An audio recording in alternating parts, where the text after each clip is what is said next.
Okay, first I want to thank everybody for coming. And the first thing I need to do is I need to answer a question that was posed to me when I was publicizing this talk as a philosophy slam. All right? Now the question I got was, what is a philosophy slam? And I was thinking, hey, I was just rebranding a philosophy talk to get greater turnout, and it looks like it succeeded, right? However, I heard from a few folks that slam has some other sort of connotation, that many people might arrive expecting some sort of oral competition involving rap, okay? And so I just wanted to let you know, if you came with that expectation today, you'll be disappointed. I'm not going to be rapping my presentation. I did call the chair of the English department, because the chair of the English department has poetry slams every once in a while, and he said to me that, yeah, a slam can involve that, but it's usually something that's a little bit more free form, a little bit more informal. And so that's what we're going to attempt today. Usually philosophy talks are quite informal. So if I'm going to define what a philosophy slam is, it involves three things. One is, first, it involves really cool music before the presentation begins, okay? So you got that coming in. Two, it's a talk that's designed for the general public. It's not meant to be a philosophy talk aimed right for philosophers. And third, the position defended here is preliminary, okay? As Tony mentioned, Tony Roy, our chair, mentioned, I just completed one research project, and now I'm turning to a different project. So this is really in its initial stages, all right? I don't have all the answers at this point. There are weak points in the argument that I noticed as I myself was compiling it, as I put together. And what I invite you to do is to work with me, to ask questions and point out areas where I need to reflect further. It's meant to be interdisciplinary. I especially invited people from the School of Business and Public Administration to come. I'd also welcome, I welcome anybody here, but there's much more I need to know about history. There's much more I need to know about economics, and there's a lot more literature on this topic in philosophy that I need to become acquainted with. Okay? So this is preliminary, and I invite you to participate with it in that respect. Okay, so let's dive in. I'm going to do what a philosopher does. A philosopher, one of the things we do is we defend positions. I'm going to defend the position. You've noticed that we've been talking about shared governance a lot on this campus, and that raises some questions that I think require some reflection, and so I want to devote some philosophical attention to those questions as well. Here's an overview of what I hope to do today: framing the question, introducing some models of shared governance, take a look at the main argument, and then address implications. Now, if the people who promote TED Talks are correct, I've got about 18 minutes of your attention before it starts wandering. I'm going to do my best to get through the first three of those items within 18 minutes. Chances are it may take me a little bit longer. But the good news is that after that third item, the main item, I've got this really cool YouTube video, all right? We're going to call that the TED Talk interlude, all right? It's only like 3 minutes long, but it will launch the discussion of the implications section, all right? Then we'll be done, I'm hoping, 3:30, 3:40 or so, open it up for some questions, all right? And then the other thing that makes this as a philosophy slam is, if you want to respond to the argument in some way, great.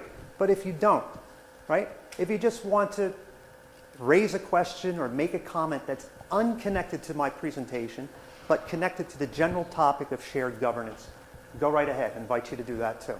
Okay? So we're going to have Q&A after that as well. All right. So we got to frame the question. Well, the question that we're attempting to answer is this: is shared governance justified at all? Why have it at all? Is there anything that can be said for it? And if so, what should its structure be? Right? So an account of shared governance is going to defend answers to those two questions. Should management share workplace governance? That's the threshold question. And if so, how should it be shared? Ideally, an account of shared governance should go beyond that, talk about which kinds of organizations are bound by shared governance, and among whom should governance be shared. That's a question about the scope. Many of you may have arrived here thinking that I'm only going to address the idea of shared governance in a university setting. Not so. I'm going to be discussing the idea of shared governance in the profit world and the nonprofit world and beyond. All right. It's sometimes said that moral philosophy involves two main questions. What is the right decision? And the other is, who gets to decide? The first question is a question of substance. The second is a question of authority. The two are independent questions. We recognize this, for example, when we say the judge had the authority to punish that criminal, but issued the wrong punishment, either punished the criminal too lightly or too strictly. All right? We recognize this when we say the business executive had the authority to make that business decision, but made the wrong decision because it led to the company going out of business. Two separate questions. Today I'm interested in the second question. Who decides? Who has the authority to decide? Is it solely management, or must management share? Okay? Who has the authority to govern the workplace? We're going to take a look at three possible answers. One is management alone possesses the authority to govern the workplace. All right? It's not required to share its authority, but it's permitted to do so. Let's call that the permitted to share view. I believe this is probably the dominant view that's out there. Another view is it's not the case that management alone possesses authority. It's required to share. This is the required to share view. I believe this is probably the minority position out there. And finally, just to round things out, management's neither required nor permitted to share. This is the forbidden to share view. I don't know what the literature out there says about this particular position, but it's my belief that probably no one holds this position. Right? So really the main contest is between these first two positions. All right, so who has the authority to decide? Three main answers. One is the instrumentalist. I'm calling it the instrumentalist. Another is the libertarian, and the other is the social contract. Let me go through and sketch these three positions, three ways of defending an answer to the question, should management authority be, is management required, permitted, or forbidden to share workplace authority? All right, so the instrumentalist defense would go something like this. It'd say, hey, the person who has the authority is the person who's likeliest to make the right decision. Making management decisions requires specific training, right? That's why we train managers. That's why we have schools to train managers, all right? Since managers, but not employees, are in general likelier to make the right decision, authority should rest solely with management, okay? Nonetheless, if it's going to improve decision making to delegate some of this authority to the employees, then it's permitted, okay? So this suggests that the instrumentalist defense, okay, the instrumentalist strategy for defending an answer is going to endorse the answer that we're permitted to share, management is permitted to share its workplace authority, and is going to suggest something about the structure of that sharing. All right, the libertarian view is simple, right? It's like, hey, wait a second, it's the owners, oops. The owners are the ones who have authority, right? They have exclusive authority, and they just delegate their authority to the managers to do it for them, right? So they have the authority, and that's independent of whether they're likelier to make the right decision or not, right? It's the owners, they possess the sole authority, they delegate it. Nonetheless, if sharing management authority is going to help facilitate the wishes of the owners better, then it should be shared, all right? Again, this is a defense of the permitted to share view. If you take the libertarian defense, then it seems to endorse the permitted to share view and suggest something about the structure. Okay, finally, the social contract defense, right? This one is probably not too familiar, so let's take a look at how this runs. It says, individuals retain their rights to worker democracy in the social contract and don't transfer those rights to their employers unless certain conditions are met. All right? That raises a host of thorny questions. We'll get to them in just a moment. All right. Well, what does that imply? It implies that management authority is therefore limited to the exercise of its authority consistently with worker democratic rights. So the social contract strategy seems to endorse the required to share view and suggest something about the structure. Well, guess what, folks? Today I'm here to use the social contract strategy to defend the required to share view. Now that's a big assumption, of course, right? It's a big assumption because I believe that the social contract defense is superior to the instrumentalist and libertarian defenses. That's a key assumption, and if you want to talk about it in our discussion, we could raise it at that point. To settle that question, instrumentalism versus libertarianism versus social contract, you'd have to take the philosophy course that I'm teaching currently right now. There's a whole course. It's a whole big, huge topic on its own. All right? I believe the social contract defense is superior, so I'm going to be using it to tease out the rest of the premises. All right. Sum up. Those are the two questions we're trying to answer. Okay. I'm going to defend the required to share view. It favors one of the three models. The conclusion is going to be management's morally required to share workplace government, although it's not legally required. It's legally permitted to do so. Did you have a question? Just a clarification question. Could you explain what you mean by morally when you say they're morally required? Yeah. I'm going to leave that as a primitive, okay? It is just morally required, okay? It's something that we're obligated to do, okay? Independent of what law requires us. And finally, management should exercise its permission, right? It should exercise its permission to share the workplace governance. All right, so let's take a look at the three models, all right? First model, administrative decentralization, all right? On this model, management initially possesses all the authority. However, it has permission to delegate it, and so it can delegate some of that authority downward to employees or their appointed or elected representatives if it chooses. However, management can reclaim that authority if it wishes as well. Now, for this to be a true delegation of authority, it's got to be something that enables the delegees to make binding decisions, not just advisory decisions. And in addition to that, in order for this reclaiming of authority not to be abused, there needs to be at least some sort of time lag or procedure for recovering the delegated authority. Otherwise, management, anticipating a decision that it will dislike, can simply disband the body before it makes an official decision. All right? So that's the hallmark of administrative decentralization. Federalism, two separate spheres of authority. You have worker authority in one sphere, management authority in the other. The difference between this and administrative decentralization is that with federalism, the authority that the workers have is entrenched. It can't be reclaimed by management. All right? So it's entrenched, it's permanent, so to speak. Worker democracy is just the inverse of the administrative decentralization model.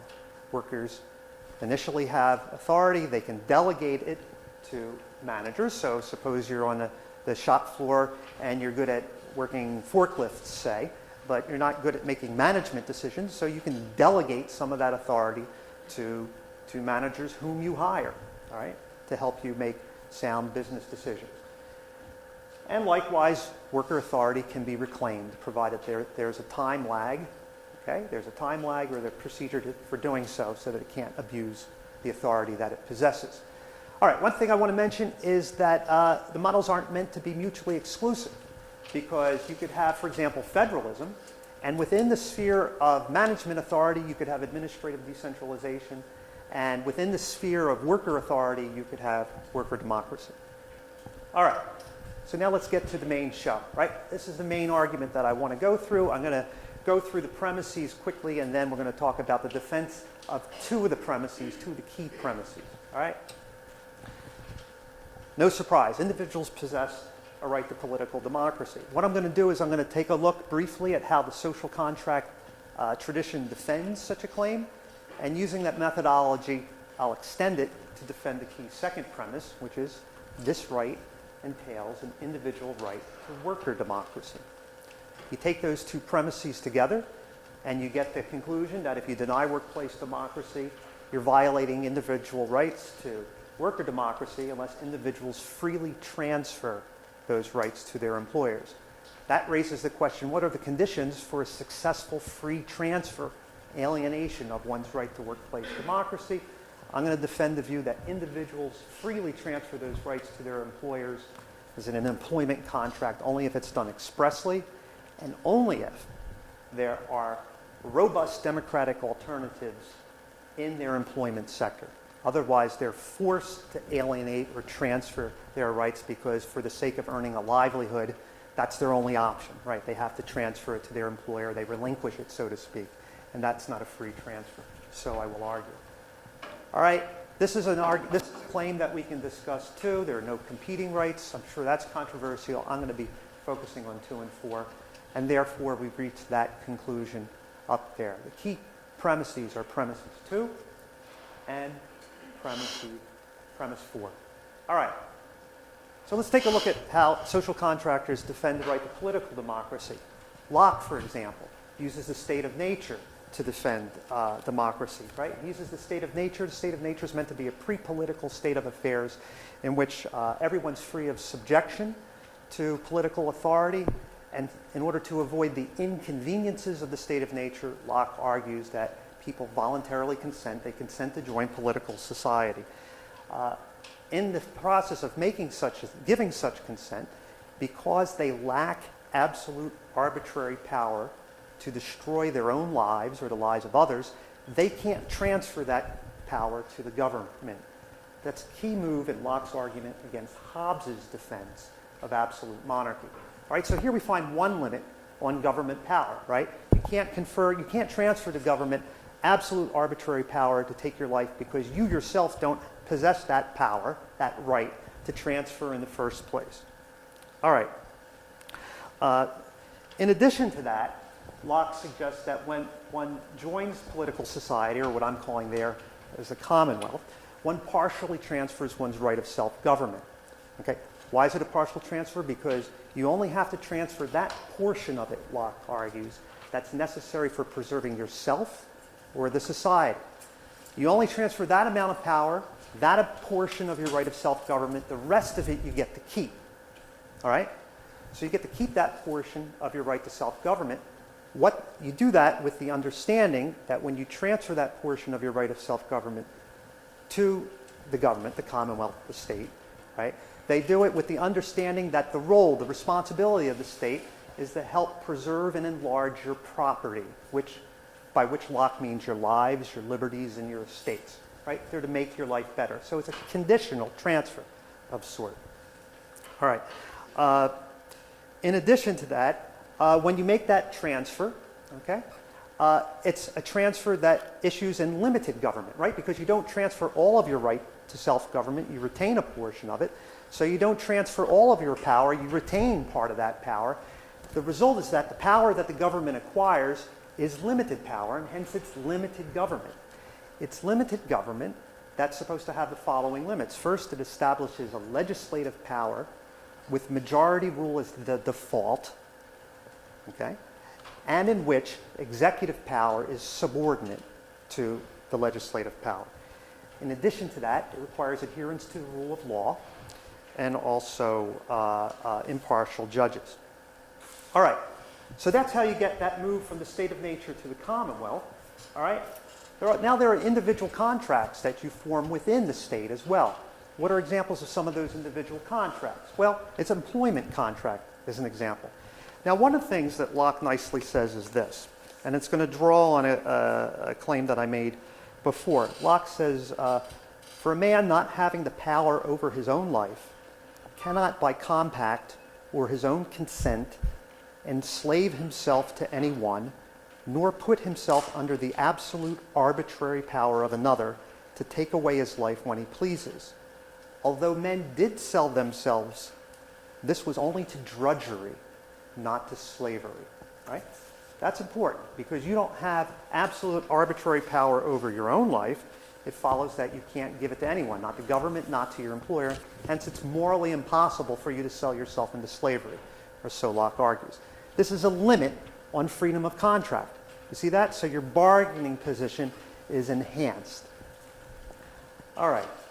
Now, if we focus on the portion of the right that's retained, the right of self-government that's retained rather than the part that's transferred, we can describe this situation as follows. We could say that individuals retain their right to political democracy. All right, now I want to use that reasoning and extend it now. I had another social contract defense, but I'm going to skip through it. Here are some lessons. Thank you. Your initial bargaining position affects the terms you get. You get an individual right to political democracy. That's the default.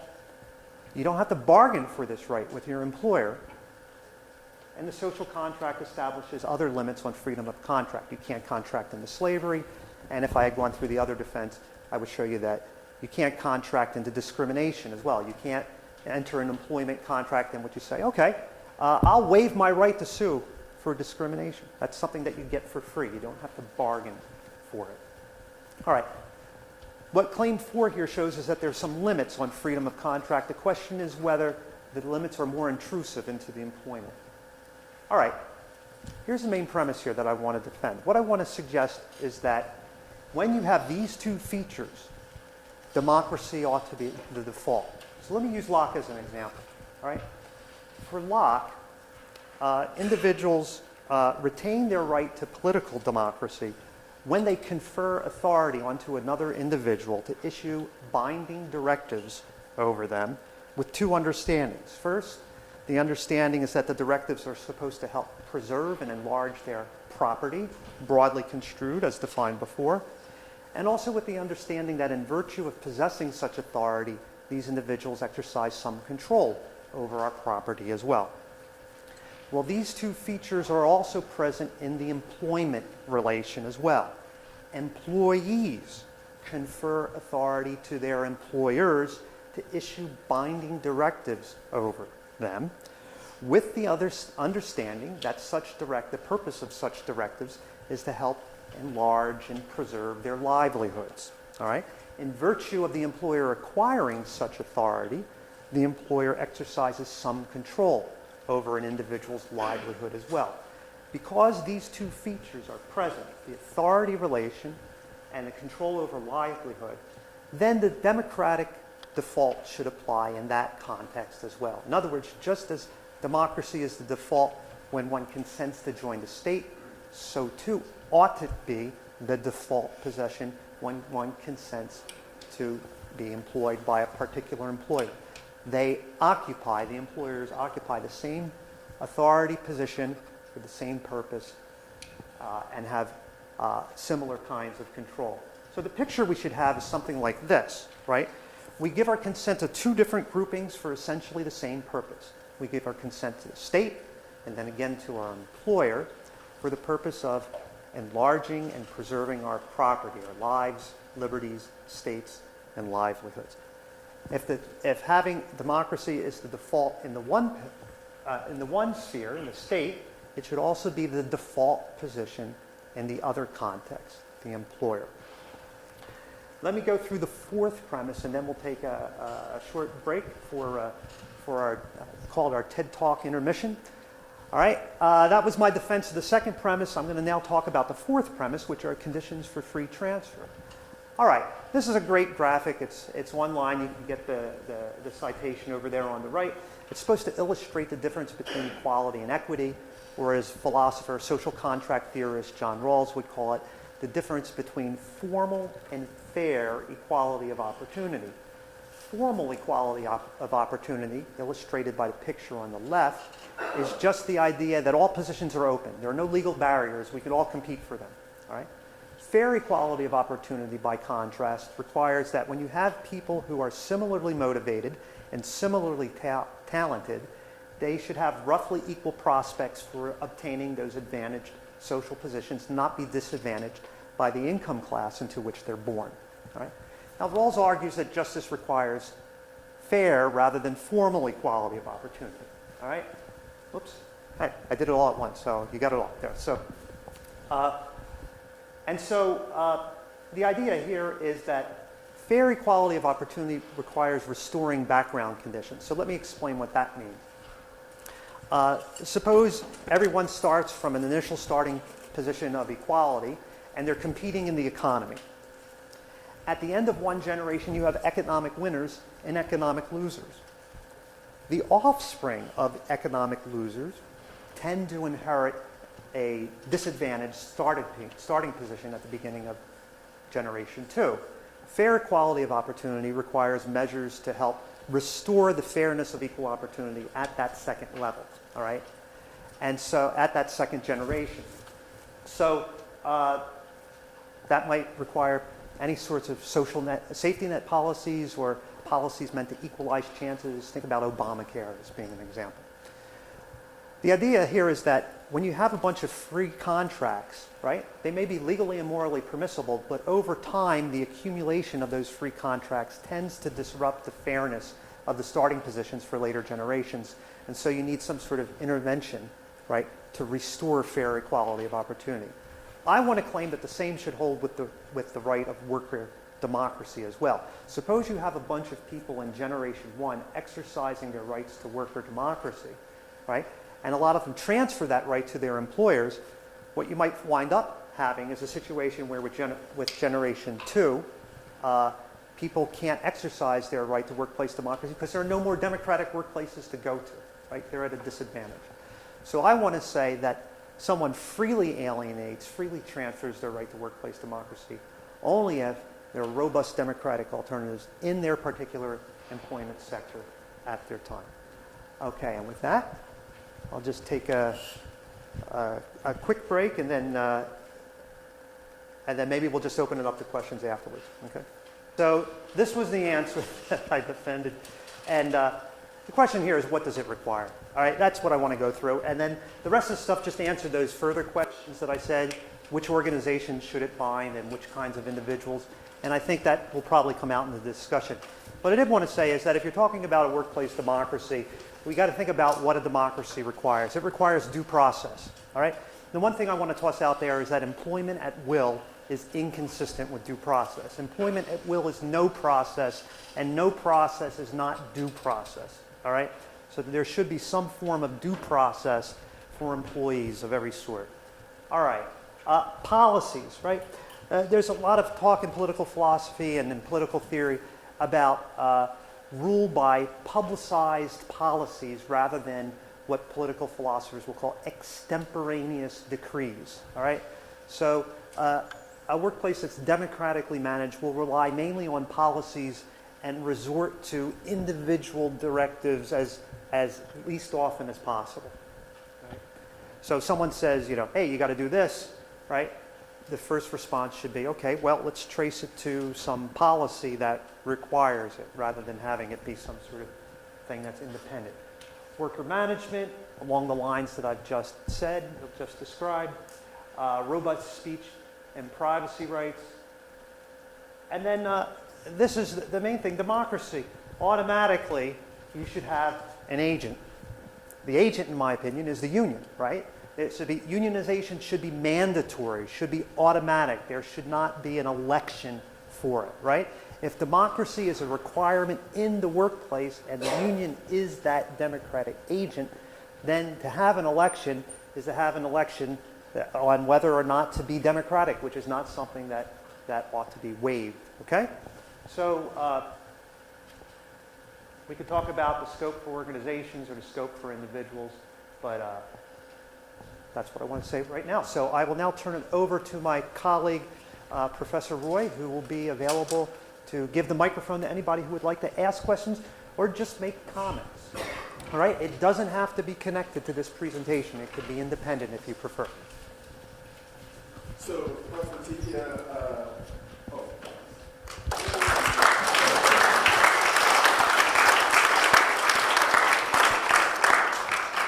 so we can direct questions to Professor Tikia. I'm supposed to run around with the microphone and give it to you because this is being, there's a recording and nobody will hear what you have to say if you're not kind of like that.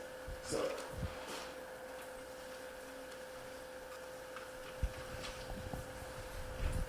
I'm literally running around. Let's say there is an area that does not have a policy covering it in a particular workplace.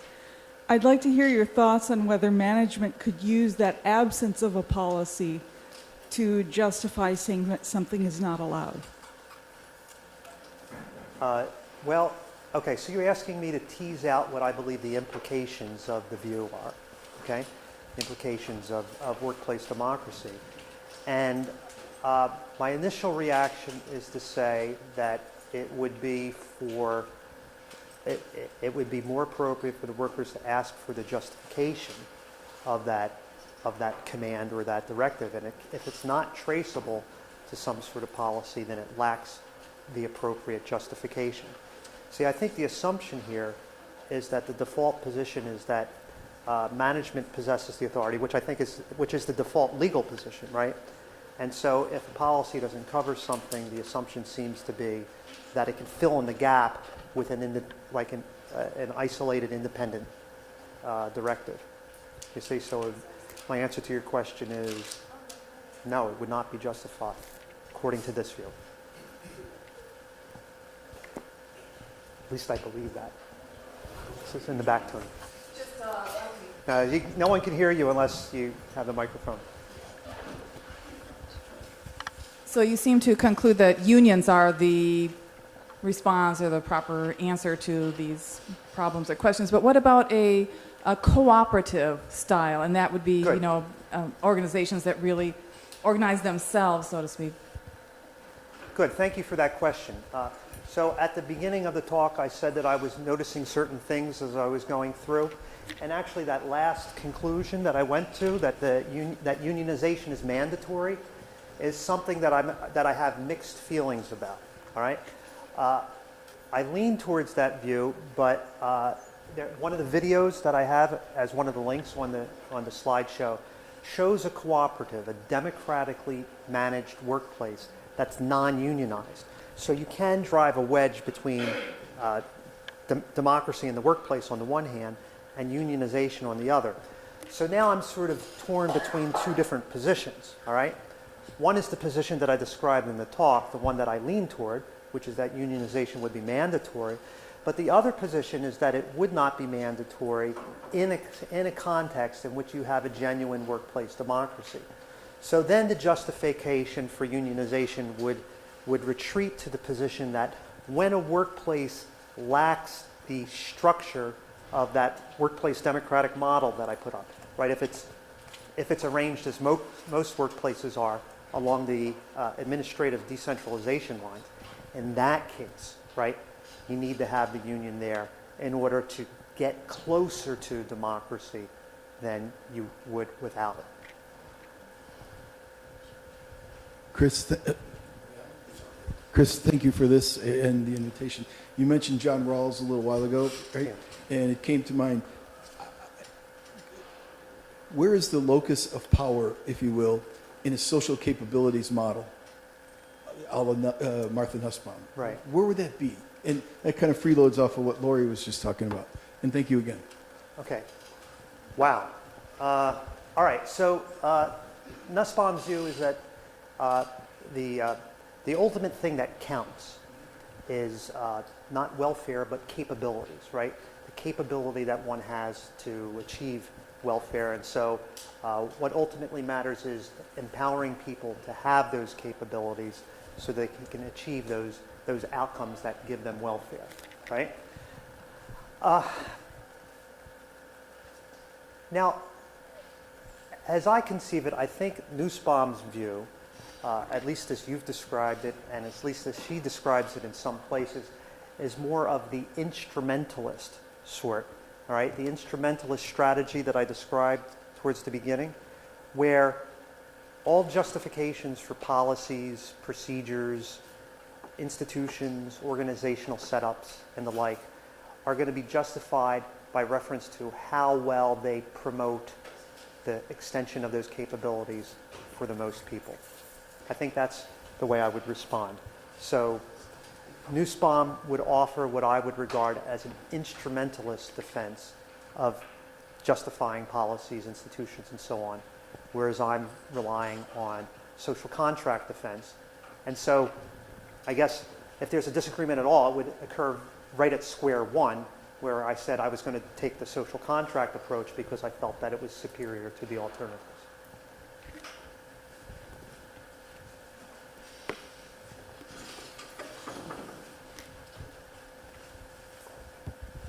Chris, thanks for inviting the College of Business and Public Administration here. I'm here, okay? Excuse me, I'm not the only one.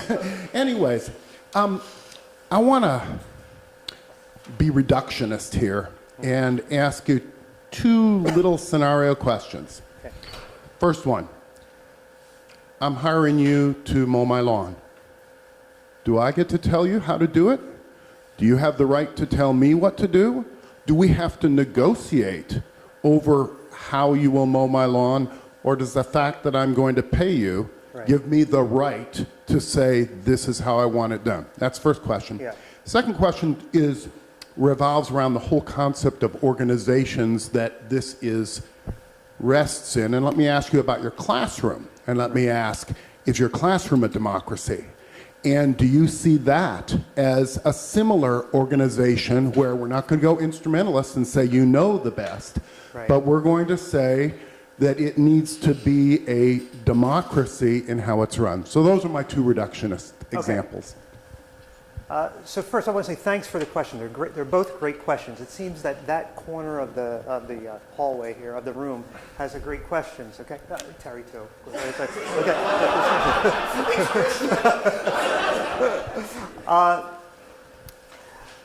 So the first question that you asked gives me an opportunity to clarify something about the authority relation, right? So what I'm doing is I'm limiting the democratic requirement to cases where an authority relation is established. When you hire a contractor to perform some one-off service for you, you're not establishing an authority relation. It's just a garden variety contract, quid pro quo, payment for one specific service. An authority relation is something different. That's when you're consenting to give someone else authority to issue specific directives over you.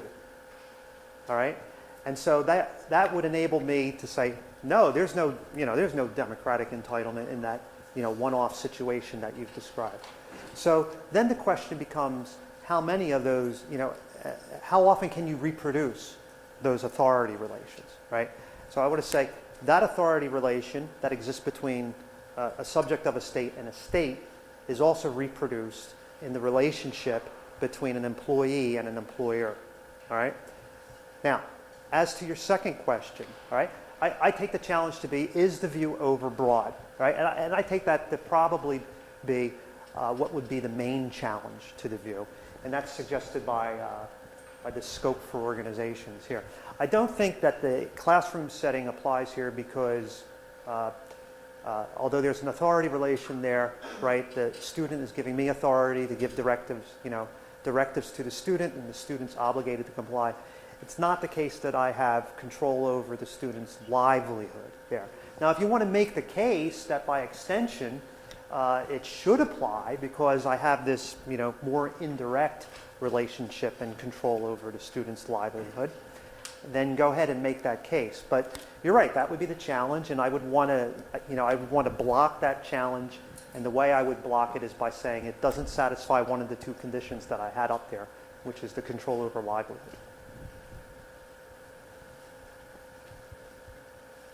Yeah, all right. Chris, thank you. This row, we have, I think this row is the bar, I guess. Row here. I have a point that is clearly irrelevant to your talk, but you That's did fine. say that we can just talk about anything we want to talk That's about, why right? this is a slam, Ron. In the beginning, you said your talk was not only about university, but labor relation kind of thing in general. Yeah. Indeed, so you're talking about organizations of probably all kinds. Right. So my point is that it seems that a distinction between a university setting and other kind of organizations is somehow relevant here. Okay. For example, today Jody Ford did some kind of writing by Harry Hallenbrand. Right. In that writing, he mentioned the shared governance, Yeah. and he said that shared governance is needed in universities because faculty have expertise. Okay. He mentioned only one point. There may be other points somewhere. In other words, shared governance, we don't see a whole lot in our neighbor organization, Walmart over there. I haven't heard something like Workers' Senate. However, in universities in this country, I think it's quite common to have something called Faculty Senate. Right. I think I know that there are also universities, private ones, that have some kind of agency, some kind of representation of faculty. Right. So my point is not to the entire audience. It's a relevant point. In other words, if you argue that there's moral obligation for organizing management to listen to their employees. Yeah. Is there more of that in institution of higher education in this country or elsewhere? So I just Okay, so let me respond to what I take the gist of that to be. I thought that there was perhaps some suggestion in your comment, Ron, that organizations in general, and perhaps universities in particular, according to Harry Hellebrand, would make wiser and better decisions if the governance structure were to move closer along the lines of the model that I was defending here. That would qualify as an instrumentalist defense of the position of the three different strategies that I scoped out at the very beginning of the talk. The force of the argument that I'm presenting, if it's successful, would be that the instrumentalist case doesn't make or break the case for shared governance. In other words, it could be the case, let's take it outside of the educational context and just talk about a profit-making corporation, all right? The claim would be, if the argument that I presented is successful, the claim would be that those profit-making corporations ought to be managed democratically, even if there's some cost in efficiency. You see? That would be the upshot of the argument. So that the instrumentalist case is not necessary. It's a reinforcing case, but if it were to fail, it would not undercut the primary main ground for workplace democracy, which would be the social contract defense that I offer. Of course, this all rests on controversial claims, right? But, you know, we could talk about this for hours and hours if we wanted to. There was some other comment there, but I think I'll just let it go in the interest of getting some other people in. Hello. Ugh, Yeah. I hate microphone. Are military and police red because they're outside the scope of what you're saying? And is that a problem for them? No, the reason I have it up there in red is because it ought to be a problem for me, right? Because we don't think that the military and the police should be organized democratically, right? The police officers just have to follow orders, and the military officers need to follow orders, right? So the objection would be, in the spirit of the one that Jonathan was raising earlier, doesn't my view commit me to the position that the police and military ought to be democratized? And that should worry me, right? Because I don't want to have that be an implication of my position. So the way I would respond to that is the following. Did you want to add something? Well, so I was coming at it from the other side. Like, maybe it's not a problem for you. Maybe it's a problem for the military and the police that they're not democratic. And if they can't be the military and police without being democratic, perhaps they shouldn't exist. Okay. That's a position one could take, okay? Would it be consistent with what you're saying, though? It would be consistent with what I'm saying, but it's not a position that I want to take. You don't want to okay? go that far? Fine. All right. But the point would be, to respond to the main point, when we use the word ad hoc, right, there are two different senses to the phrase ad hoc. There's a pejorative and there's a non-pejorative sense, right? So when we say that something's ad hoc, sometimes we mean that it's arbitrary, right? There's no reason behind it. That's the pejorative sense of ad hoc. But then there's a non-pejorative sense of ad hoc too, which means one-off, right? We just deal with this separately.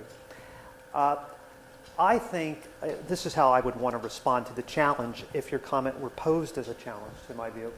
I would want to just use some ad hoc device to exempt military and police from the democratic workplace requirement.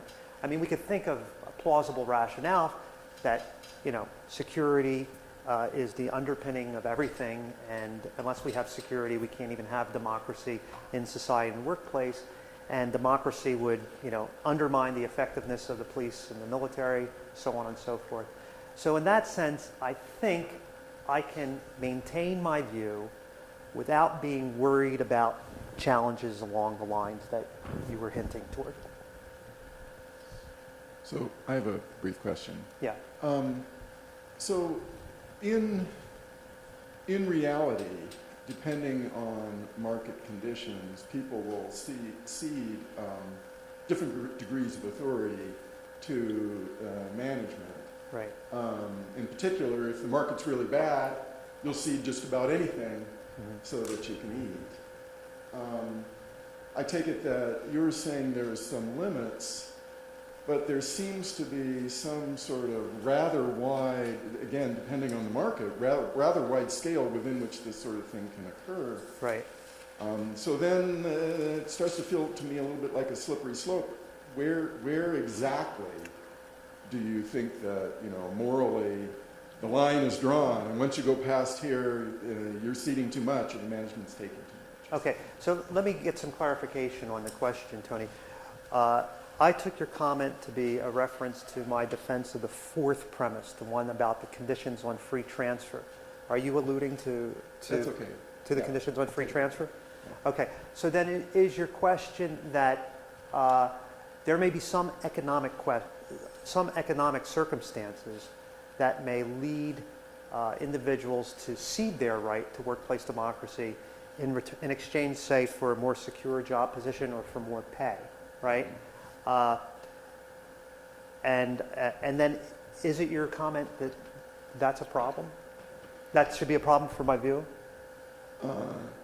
No, all I was wondering is, so you have these people ceding increasing amounts of authority, presumably some. I guess I'm wondering what the bottom line is, where it somehow becomes wrong to cede any more than that.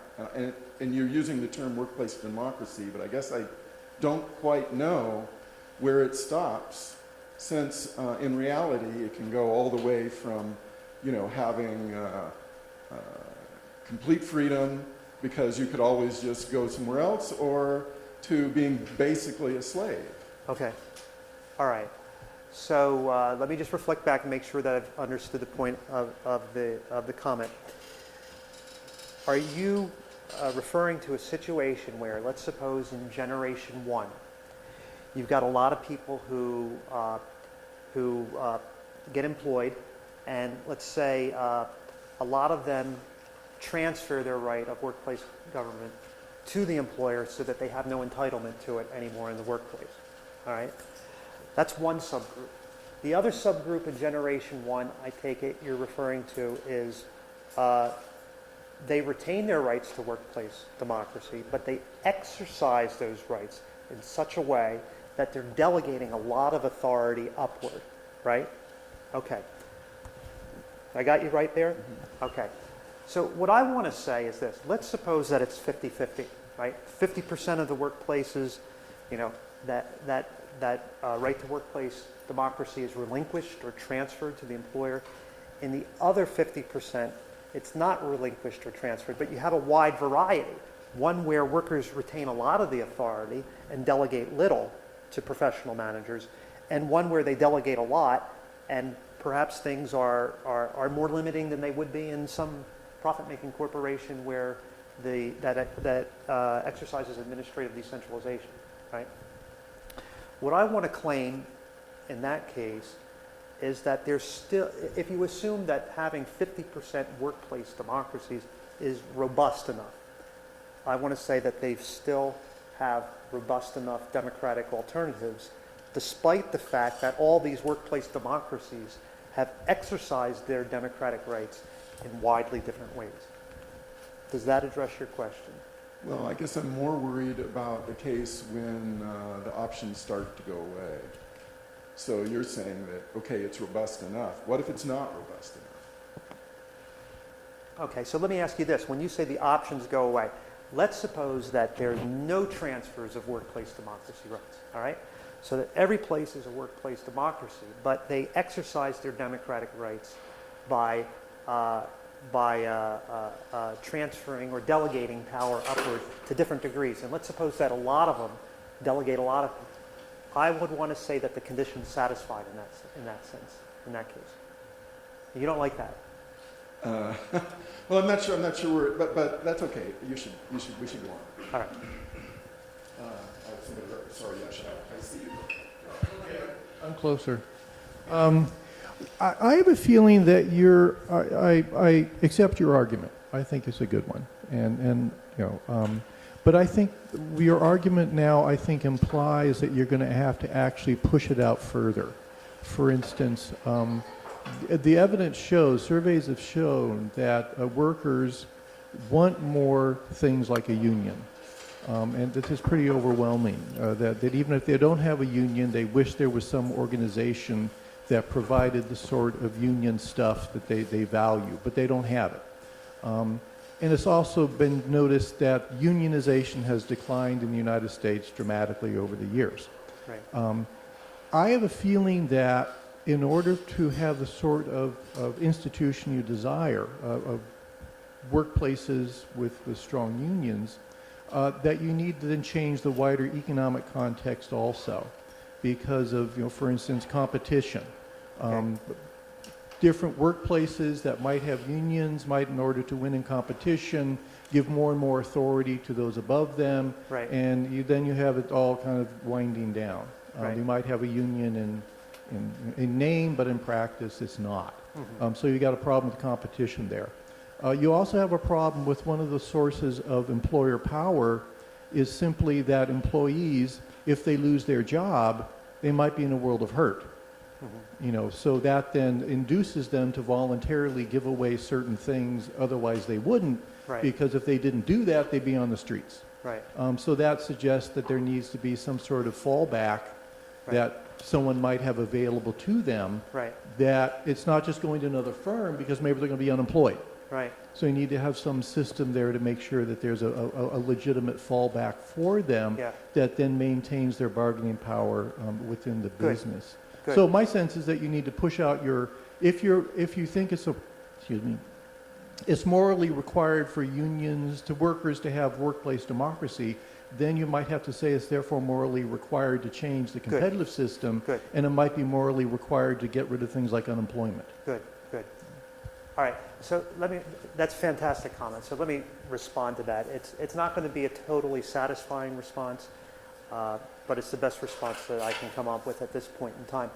If you recall earlier in the presentation, I was making a distinction between two questions. What's the right decision and who decides? The first is a question of substance. The second is a question of authority, right? I'm focusing today here in this presentation on the question of authority. Think of this as an intellectual division of labor, right? Focus on the question of authority. Some philosophers will do that on some days. That's fine. Philosophers will focus on that on some days. On other days, we'll focus on the question, what does justice require, right? That's a question of substance. I take your comment to be along the following lines. You correct me if you think I'm misunderstanding, but I take it that you're claiming that we need to solve both problems. We need to solve the question of authority, but also the question of what justice requires, because if you settle the authority question along the lines that I'm arguing, right, but you have an unjust system, right, that squeezes people in such a way that they're going to be transferring these rights willy-nilly a lot, right, then you still have a problem. You haven't fully solved the problem. So I want to say I agree with that, but I want to fall back on, say, the intellectual division of labor defense, right? Here I'm just working on one part of the puzzle, but the other part of the puzzle that you point out needs addressing, really does need addressing. I agree with that. Okay? Good, this is working. The military and police, at least in a government similar to something like the United States was supposed to be, is under civilian democratic control. So even though the military by itself is not organized, as you've discussed, in actual fact, there is an oversight. The general, or even nominally the commander-in-chief, we will not mention the current person occupying the office, cannot unilaterally declare an action, e.g. a war, that requires a legislative body, which theoretically is a democracy or democratically elected and so forth. So I think those two issues are not directly contradictory once you understand that they are not independent entities, unlike a for-profit corporation. Churches probably don't belong there for the following reason: as long as you have a pluralist secular government, in that a church is a voluntary entity and nominally under usually supernatural revealment, which may say that there is a top-down tyranny Right. as organized in some churches. Right. No democracy, no workers' rights. Right. The priesthood cannot have the priesthood union demanding rights to do what have you, because there's a divine command telling what to do. But the larger issue, which I don't understand how you deal with it in general, will be the problem of the sociopathic tyrant. Tyranny is standard. There are sociopaths. We do not understand how to cure them. They exist. They make arbitrary and capricious decisions. They are primarily egoists in the way they operate.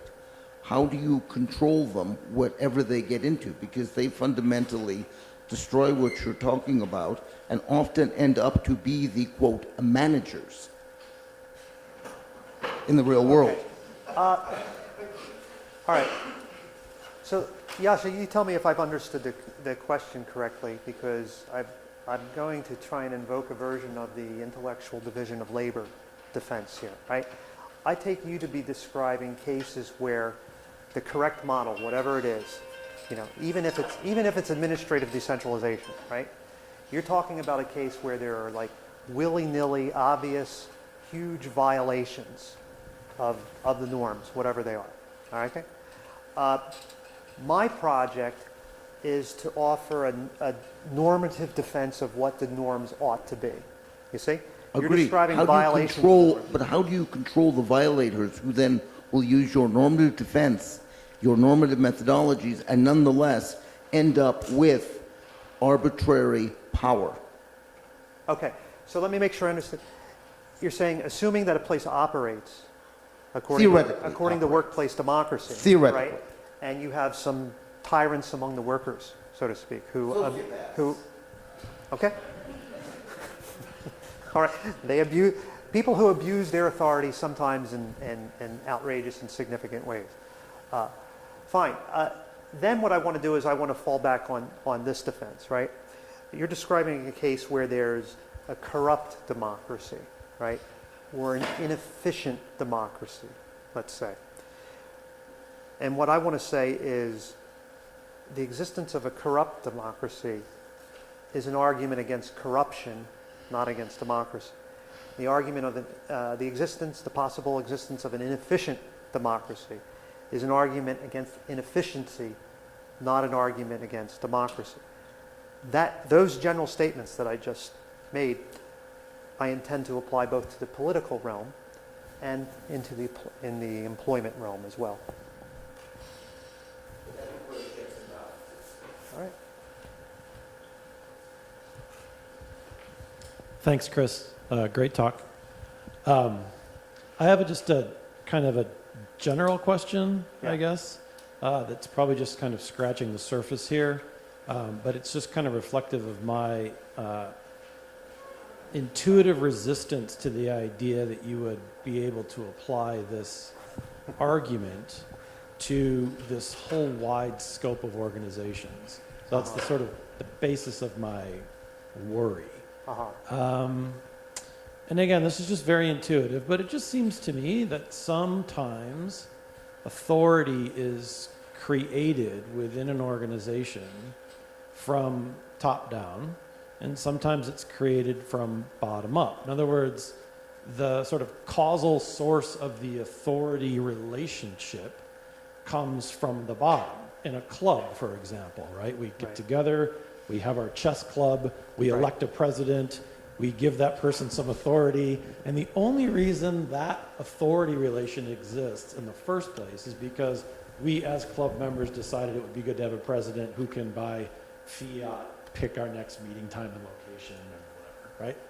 And then at the other end of the spectrum, you have, somebody who decides to open a coffee shop and hire 12 people, right? And so there, the authority relationship between employer and employee seems to me to be sort of causally created by this person's decision to open a business and have employees, and those relationships would not exist if it wasn't for the fact that the employer decided to create them by hiring people.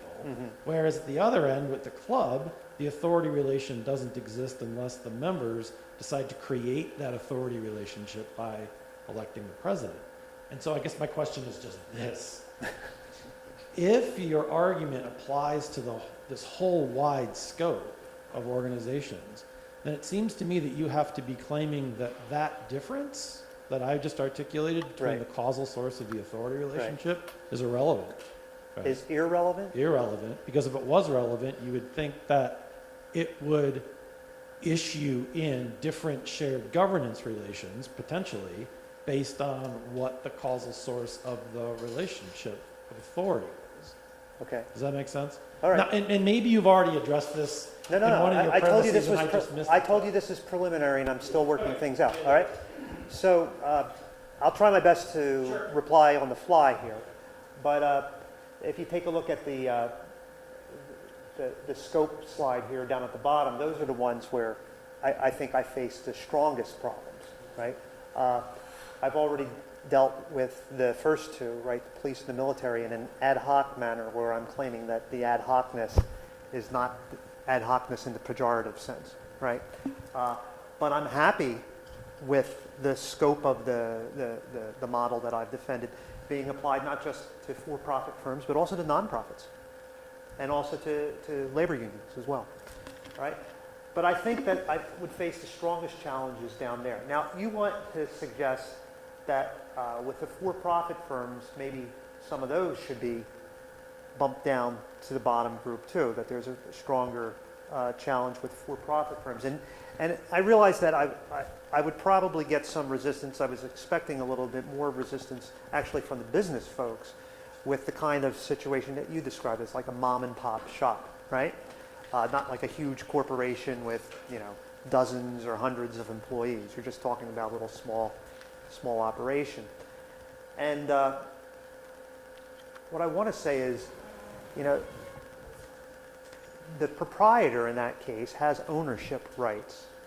The question presented in any context of political philosophy is whether those ownership rights also entail governance rights as well.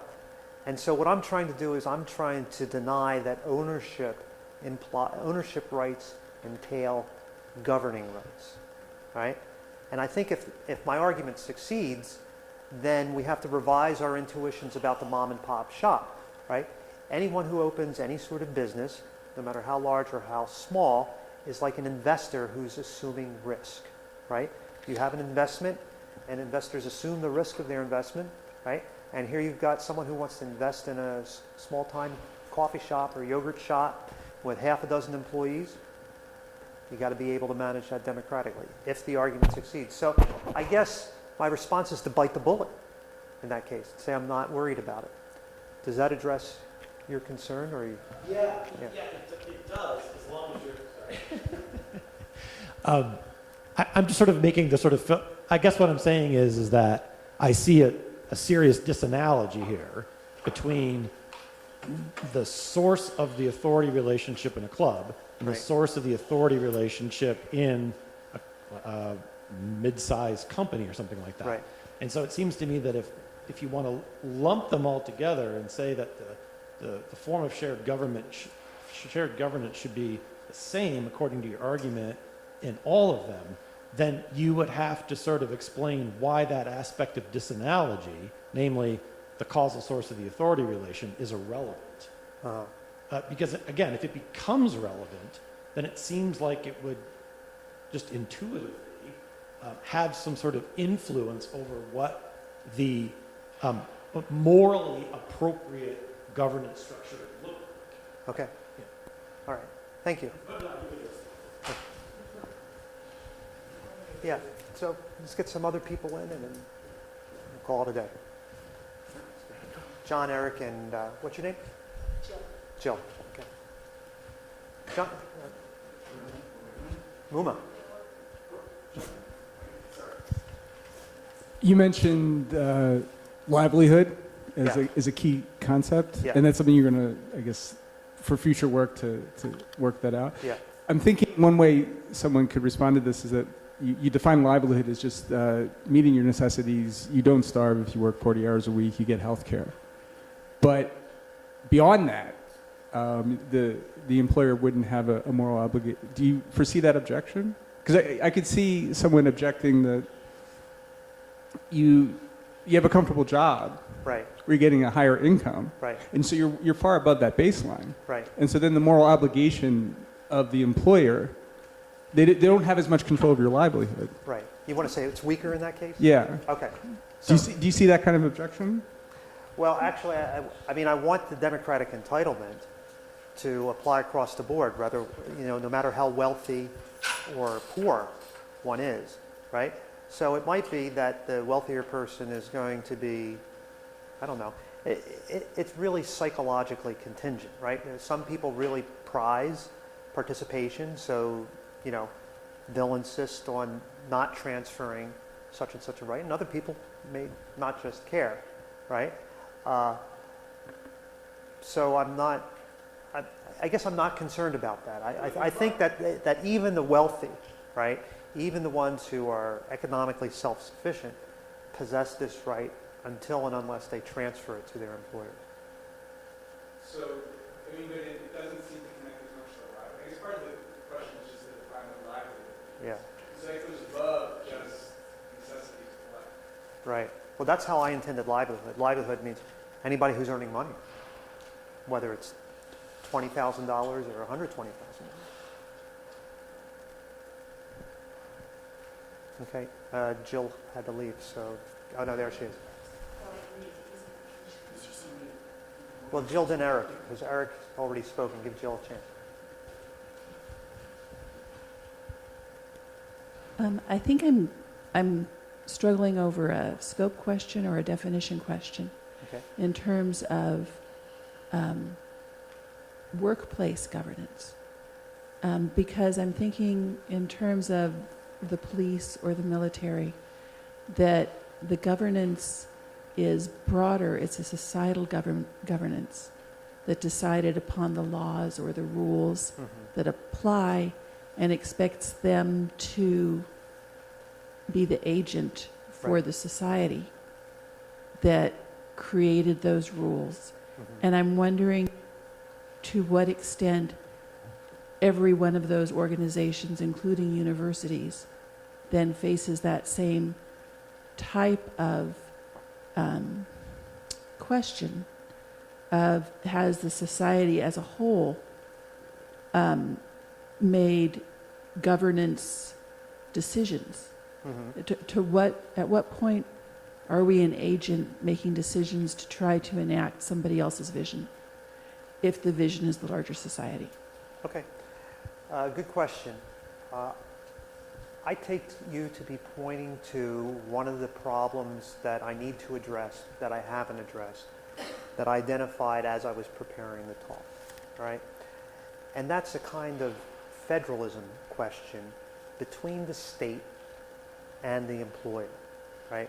So, for example, let's leave aside the military and police context, right? Because you're saying they get commands from society at large, right, that preclude them from exercising democratic rights internally, right? Police and the military don't exercise those democratic rights internally. They just have to apply or adhere to the commands that's given to them by the state. Did you want to interject? I think that comes down to a scope question, because Right. if the police were demanding democratic rights about their working conditions or working hours, I would think that was completely reasonably their Right. decision. But if they were exercising their democratic rights on whether or not they would serve a certain segment of society or enforce certain laws, if they were deciding to set policy with their governance, I don't think that's within their purview. Yeah. So, I mean, I just want to run the same response back, that there's going to be this complex relationship between the commands that are issued, right, by society at large via the state, and the kinds of exercises of democratic rights internally. And it's sort of a states' rights type question, right? In some contexts, the commands that issue from the state are not going to be ones that the workers can resist. So here's a clearer illustration. Suppose the workers say, hey, you know, I don't want to adhere to these pollution guidelines. Let's just pollute. So let's just violate these pollution guidelines. We could make more profits, right? And then we can distribute the money amongst us, right? That's the sort of thing where there would be, where in federalism you say there's some sort of supremacy from the state level, right? That the employer, that the workers can't violate, right? But that there are going to be others in which the employment context, like the state context, where they have state rights, that the broader state can't violate. So the broader state can't command, if my argument succeeds, the broader state can't say to the workers in this employment context, hey, you know, management possesses sole authority and can just delegate it only if it wants to and doesn't have to, right? That's something that would be forbidden. So what you're raising is a kind of federalism type question. If you remember that slide that looked like a piece of pie coming out of it, right? What is going to be the relationship between those two parts? And I think that's a fairly significant issue that I'm going to need to grapple with, right? But that kind of federalism between the state and the employer, right, is a different kind of federalism than, say, the second model of the three models I put up there, federalism, right? So this needs to be addressed. I agree. Just comment to what Joe said. I think your notion of social contract may somehow apply. And for example, military. If you think of a military, we elect the president to the White House. That president appoints to its generals, whatever, how it works, I don't know. I think the system may have been set up in such a way that anybody joins the military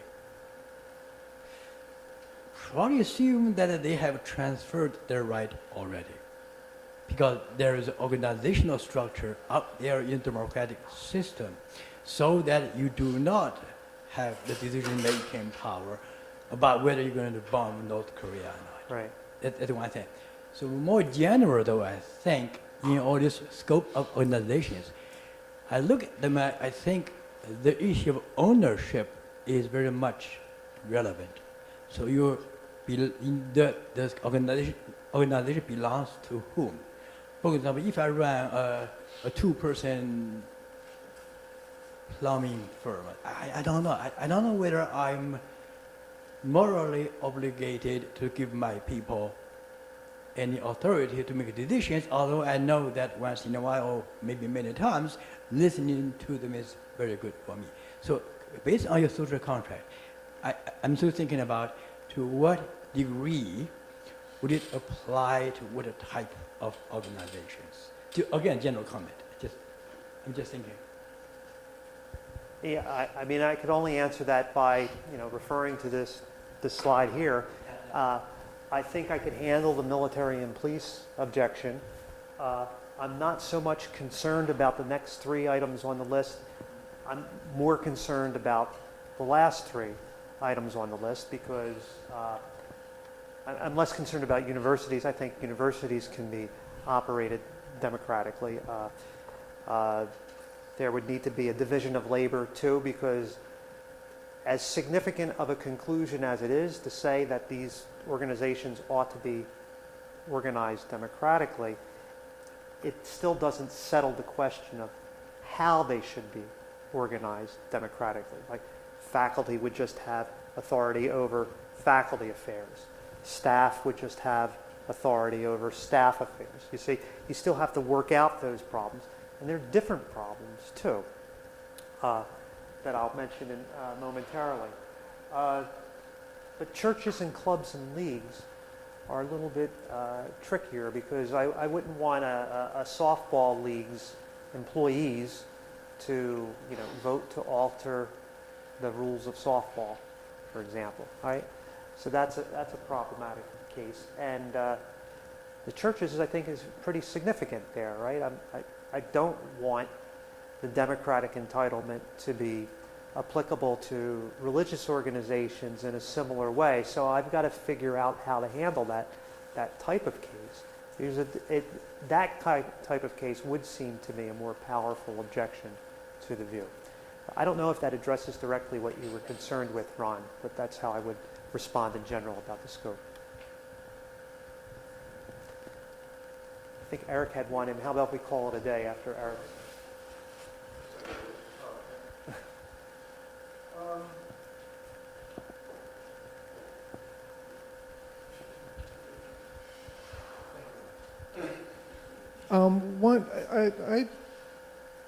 The whole issue about private property is, I think, easily addressed. I mean, the mom and pop thing.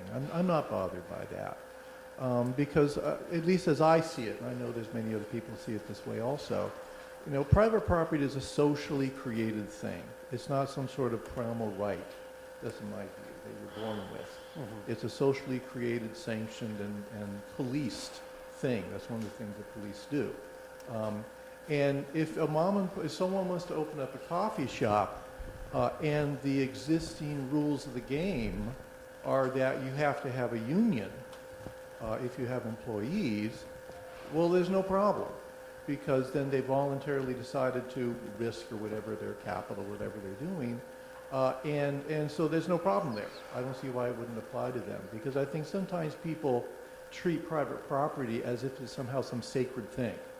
You know, I see it as something that sometimes it serves as the means to some good ends, sometimes it serves as the means to some bad ends, but it's not something that should be just presumed obviously has some sanctity with it. I don't see that. It's just something that is maybe useful in some context. And in your approach here, saying that, for instance, democratic rights are preeminent over many other things, they should be preeminent over private property.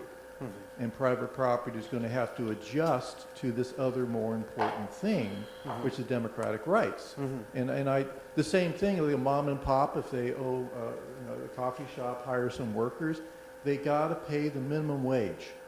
That's the rules of the game. They can't say, it's my money, I don't want to pay minimum wage.